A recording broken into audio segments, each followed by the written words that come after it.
La troisième question, en fait, elle est signée Amélie et Ludivine, qui demandent: est-il possible de prévoir le ramassage des déchets verts au niveau de la rue de l'hôpital au banc mouette? Et est-il possible de mettre en place, à l'échelle de la ville, bien sûr, au moins une fois par trimestre, un ramassage des gros encombrants?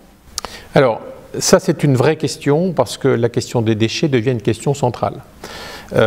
Les textes votés par le législateur font que les coûts de mise en décharge, les coûts de mise en incinération vont devenir de plus en plus élevés. D'où la nécessité d'inciter les particuliers, lorsqu'ils ont des déchets verts, à les composter, à broyer sur place, à mulcher. Mulcher, c'est quand on tourne pelouse avec un système qui permet d'avoir des toutes petites brindilles d'herbe qui sont laissées sur place et qu'on n'a pas à ramasser. Pourquoi? Parce que ça fait des volumes extrêmement importants, ça fait du poids important. Et il faut se dire que si on ne fait pas ce traitement-là, on est obligé d'envoyer dans des camions jusqu'à la Veuve, donc à côté de Châlons, ces déchets verts. Tout ça est facturé à la communauté d'agglomération et tout ça est au final payé par le contribuable.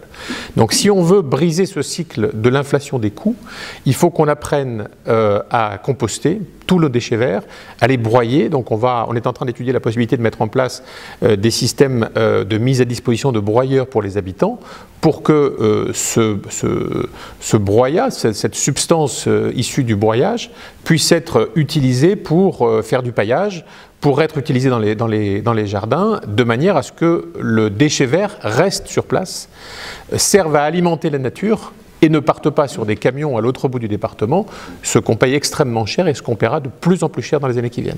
Donc non, on ne va pas vers plus de ramassage des déchets verts, on va vers plus d'incitation pour les particuliers à traiter les déchets verts chez eux. C'est la raison pour laquelle on met par exemple des composteurs à disposition des habitants qui le souhaitent, à des coûts défiant toute concurrence, pour les inciter à faire eux-mêmes le compost chez eux, ce qui évite évidemment les transports à la collectivité et des coûts importants pour le contribuable. Ramassage des gros encombrants, c'est autre chose. Ramassage des gros encombrants, c'est autre chose. La difficulté, c'est qu'on ne peut pas laisser des bennes comme ça se faisait autrefois, parce que quand on laisse une benne quelque part dans une rue, en 24 heures elle est remplie, y compris par des matières qui sont interdites au retraitement. Je pense à des pneus ou autres, et donc ça nécessite une présence. En revanche, organiser des opérations en lien avec les comités de quartier pour faire en sorte qu'une benne passe et que sous la surveillance d'un agent, on vienne y déposer des déchets qu'on ne peut pas facilement mettre dans sa voiture parce que la taille de la voiture n'est pas suffisante, ça on peut l'envisager.